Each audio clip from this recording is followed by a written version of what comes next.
The hallway breathes like a throat after midnight, vents whispering, exit signs bleeding a tired red. A glow slides under Lila Nguyen's door, a rectangle of cold light that moves like a searchlight. Footsteps, too slow to be casual, too sure to be neighborly. The glow pauses at the peephole. She holds her breath and hears it. A staccato of chirps and pings from the other side of the wood, like a sonar sweeping for something that should have the right to be invisible. Her phone vibrates on the nightstand without notification, a strange, hollow buzz. On the desk by the window, her router blinks in a sudden frenzy, tiny green eyes strobing against the dark. She can taste the metal in her mouth, that small shock you get when a storm rolls closer. The steps continue, door to door, a ritual. The phone screen outside lifts toward each doorknob.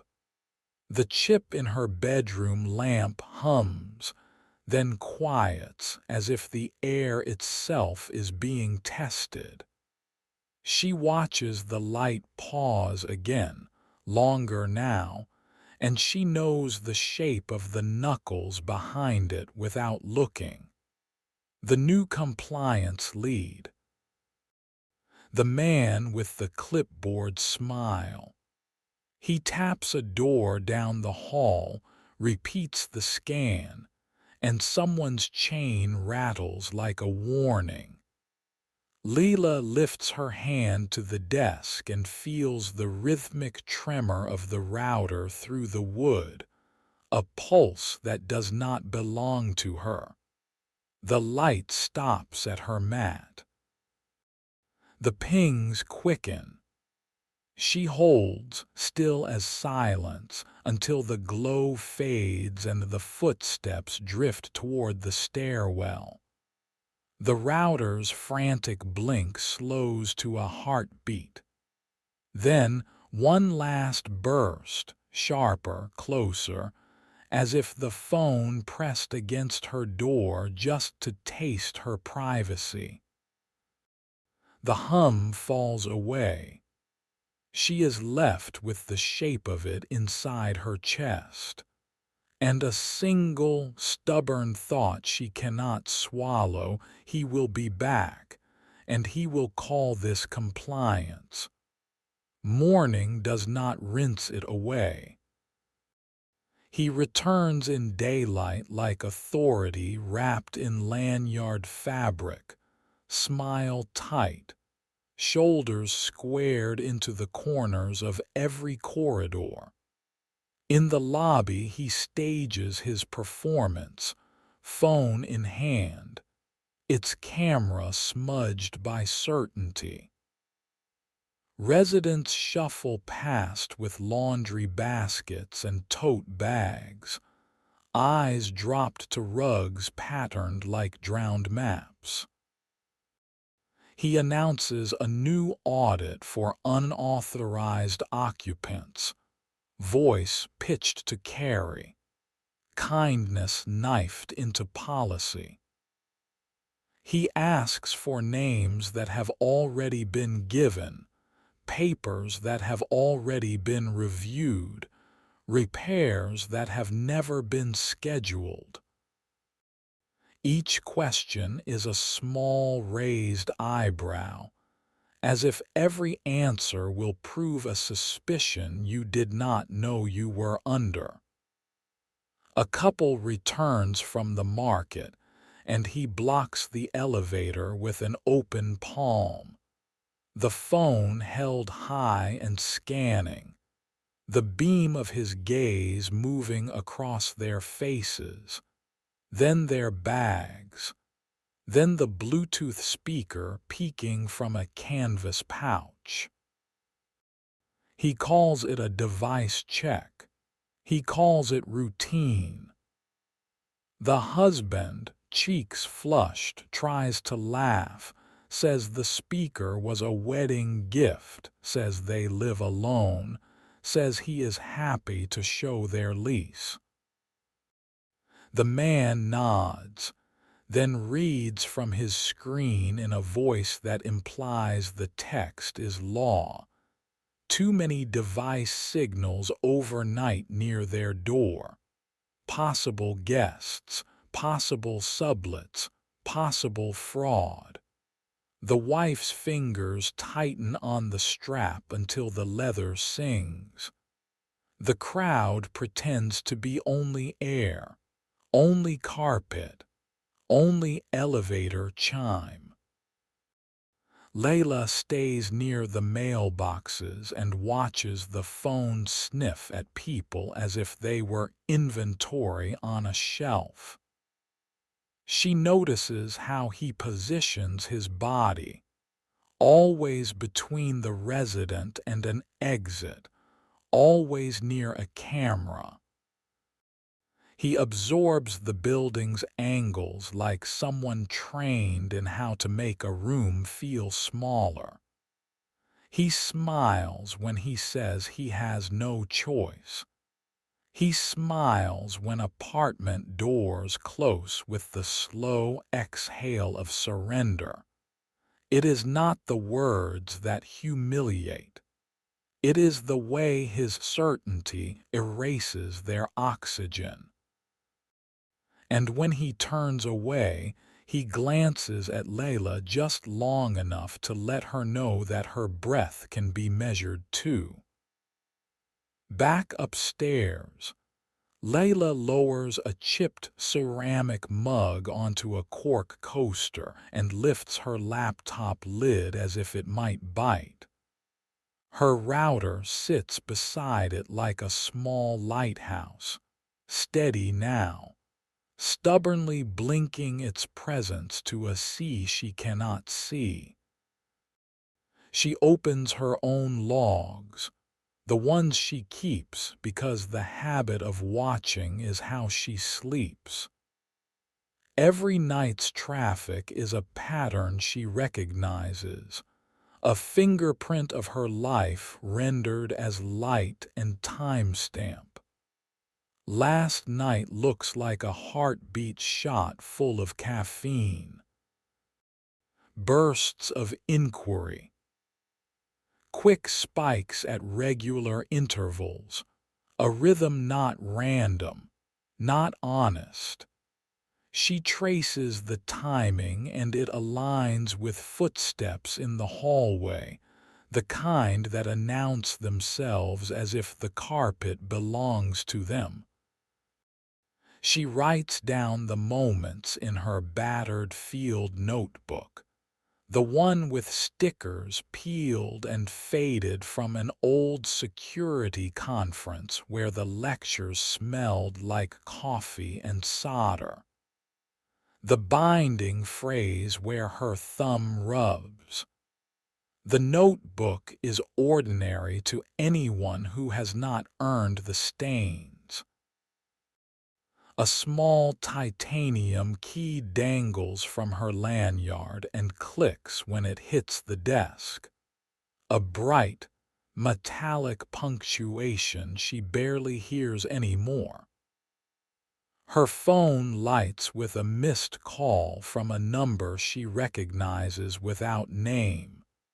The State Privacy Work Group she sometimes consults for on Tuesdays when the evenings are long and the appetite for reform is short. She lets the call slide into the well of her notifications like a coin into water. She pulls the logs apart, thread by thread, and pairs the bursts with the unique device addresses from her router's memory. Those stubborn sequences that identify phones the way handwriting identifies a person. A picture forms not of a person, but of a method. The scans sweep like a lighthouse beam, narrow, hungry, trained. She imagines the compliance lead admiring his app over weak coffee, instructing it to interrogate every hallway like a rumor. The thought tastes bitter. She circles 3 times where the bursts stop outside her door and writes one sentence in deliberate hand. You did not get consent. Then she stares at the words until the room feels colder and the question arrives, heavy and patient. If he is this sure of himself, who taught him to be? She decides to test the shape of his certainty. That night she turns off the Bluetooth on her phone and leaves an old tablet on the bookshelf with its radio whispering. She swaps her laptop's network name to something meaningless and obvious, a placeholder no one would use. She moves the tablet closer to the door and watches the router's lights settle into a new rhythm, faintly irritated, cautiously alive. When the footsteps return, softer in socks this time, the scan bursts tick at the edges of the air like moths drawn to the wrong window. The router flickers, then calms. The tablet hums. She watches the timing, listens to the hallway's hush, and notes how the bursts pause where the tablet perches behind the drywall. He is not seeing people. He is counting signals. In the morning she catches him by the bulletin board as he posts a notice about lease compliance and household occupancy. His tone is friendly, almost intimate, the way a salesperson leans in for the close. She asks what tool he is using to identify unauthorized guests. He says it is a proprietary analytics platform and that it only detects patterns, never people. She asks which patterns require him to stand outside doors after midnight. He calls it a safety check. She asks whether he has a privacy policy for device scanning. He says there is one somewhere and gestures toward the sky, as if policies live up there with the roof vents and pigeons. She holds his eyes a second longer than polite and thanks him. It is a small victory, the tremor at the corner of his mouth, the hairline crack in his confidence. On the way upstairs she stops by a neighbor who always waters the plants in the window and offers to help with anything technical that feels wrong. It is a breath, a pause, a way of laying a quiet plank across the river before it floods. In her apartment, she opens a new document and begins to write, not a complaint, but a record that behaves like a blade. The memo grows like a building raised overnight, foundations poured in patient lines. She keeps it spare and clinical to trap emotion behind glass. She describes the nighttime scans as bursts of interrogations, the sequence of their timing, The way they pair with the media access control addresses captured by her router in passive good faith. She draws a clear line from the scans to the device addresses to the apartments where people sleep and expect their belongings to be left alone by strangers with phones. She writes about consent not as a signature, but as a relationship. She explains how counting the shadows of devices still counts people, especially in a building where each door frames a life.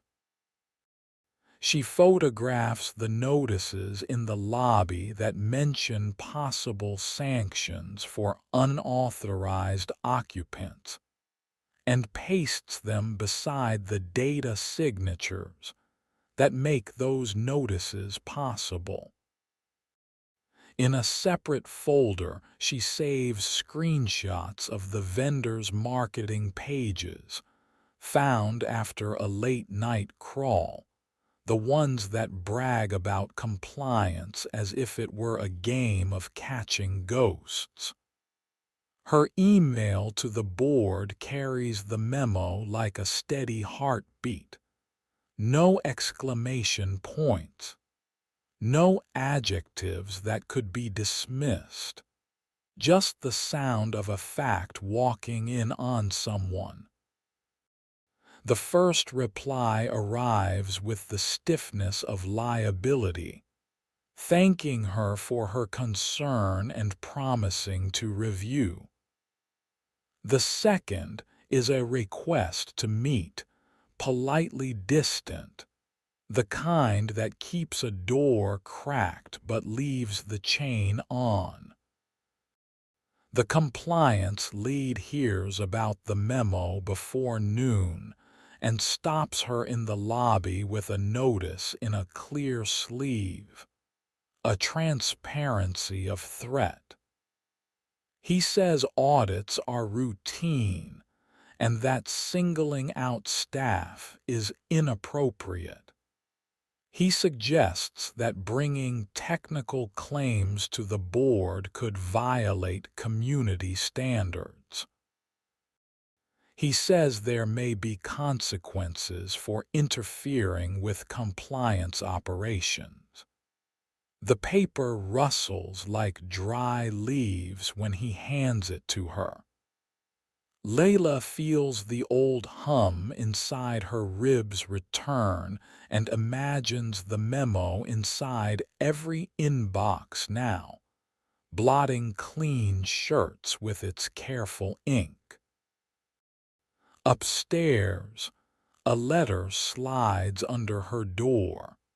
An official warning, possible lease violation. She holds it by the corner as if it might stain. She sets it down beside the battered notebook and the titanium key and for a long minute says nothing at all. The board meets in a room that tries too hard to feel neutral. Carpet the color of dust and chairs that pretend to be comfortable.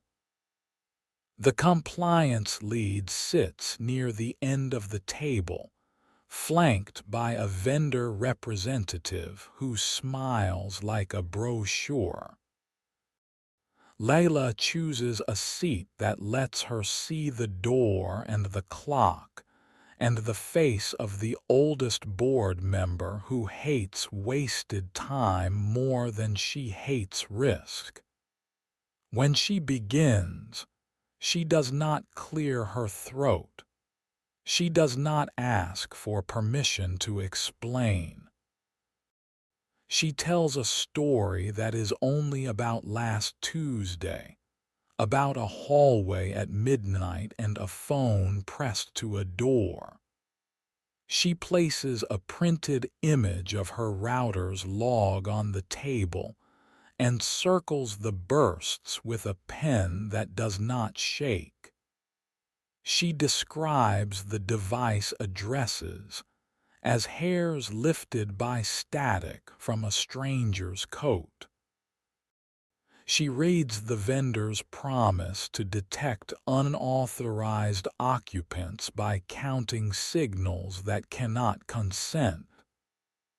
The vendor representative starts to object, and she lifts a hand, not to shush, but to hold open a space where the next sentence can land without wobble.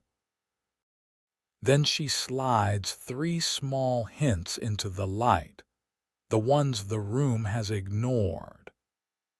The first is the field notebook, frayed and inked, its cover stamped years ago by a security conference where she taught a workshop on ethical sensing and legal thresholds. The second is the titanium security key that has followed her through breach rooms and testimony tables, a symbol she never explains, because people who know what it means do not need the explanation.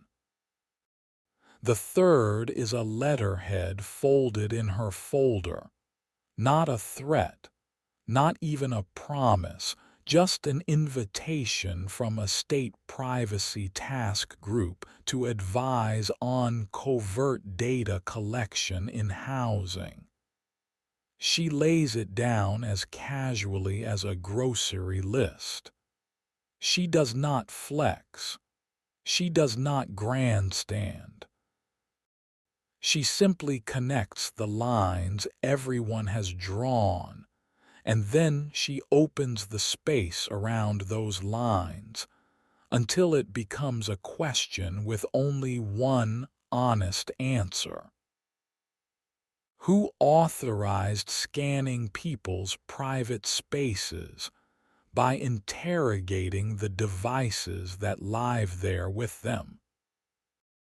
The vendor representative says the data is anonymized. She says anonymity loses its costume the moment you press the detector to a specific door. The compliance lead says he was only following a protocol.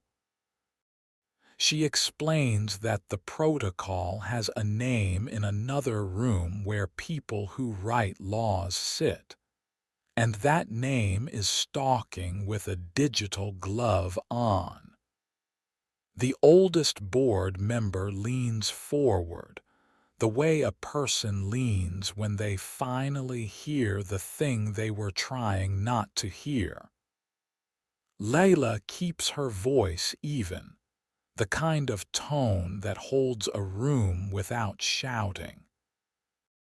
She recommends immediate suspension of the program, formal notification to residents, preservation of all records related to the scans, and a tech use policy that bans any covert detection of personal devices without explicit, informed consent and a full data protection impact assessment style review. Then she pauses, lets the space fill with the sound of the building breathing through its vents. She taps the titanium key once against the table, a silver chime. The oldest board member nods. Something heavy moves in the room, subtle as gravity. The vote is not dramatic. It is simply real. The shuddering begins like the end of a storm that forgot it was rain. Notices go up not as punishment but as apology. The board dumps the vendor with a contract clause that sounds like a clean break but leaves a bruise. An email goes to every resident, crisp and contrite, naming the tool and the practice and the decision to end both. Lila reads it with a hollow relief and feels the anger shift into something sharper. The story refuses to stay in the building. It slips into group chats and tenant forums, then into a thread where a reporter is listening. The first article lands and melts the ice under the program's feet. Camera vans nose up to the curb and ask questions that turn into questions for other buildings and other boards and other vendors who thought their tricks were clever and quiet. The compliance lead avoids the lobby now, then avoids the building. He becomes a shadow that prefers the sun. Residents organize a meeting that feels like people discovering they have voices they can use outside of elevators. A tenants' coalition adopts the story as a primer, printing parts of Lila's memo with handwritten circles and stars. A city council member calls her to ask whether the policy she proposed could scale. Her voicemail fills with fragments of relief and shame and thanks. She keeps the titanium key in her pocket and the notebook open because this is not a victory lap. It is triage. The vendor tries to spin it as a misunderstanding of modern occupancy analytics. Another article prints the words next to the photo of a phone held near a door, and the photo reads as accusation across 3 million screens. A pundit calls it the start of ethical modernization. An organizer calls it what it is: digital stalking with a badge. The board schedules a second meeting to approve a new policy with teeth, and for once teeth do not mean punishment, they mean restraint. Policy arrives like language carved where fog used to be. It bans covert scans of personal devices. It requires risk reviews that act like X-rays of intent before any tech touches a life. It spells out consent as a conversation, not a checkbox. It sets a loud alarm around anything that claims to be anonymized while standing at a specific door. They borrow Lila's structure and cite her footnotes without turning them into monuments. Her plain primer becomes a required reading list for every new board member, a ritual of learning instead of a ceremony of forgetting. The building exhales. People walk through the lobby without angling their bodies around suspicion. Lila returns the chipped mug to the shelf and replaces it with a new one that still tastes like kiln. She looks at the router's small green eyes and sees calm where panic used to be. The compliance lead is a past tense now, a cautionary tale traded between meetings. Lila sees the story ripple outward, bending toward lawmakers who want to look modern without surrendering their constituents to scanners masquerading as safety. She hears activists using her clean phrases as instruments, turning the memo into a song with a beat everyone can learn. At night, she cracks the window and listens to the city's own network of sounds. Tires and laughter and a distant siren and a neighbor's kettle singing through the thin wall. The titanium key presses a cool circle against her palm. The battered notebook waits on the desk, crumbs of graphite caught in its spine. She writes one line at the bottom of the last page, slow and honest. If they can count us in secret, they can erase us by mistake. Then she closes the cover and lets the sentence echo against the quiet until it feels less like a warning and more like a vow.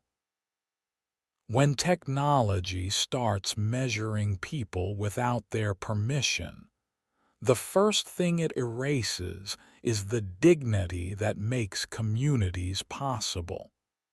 Send this to a friend who needs to hear this story.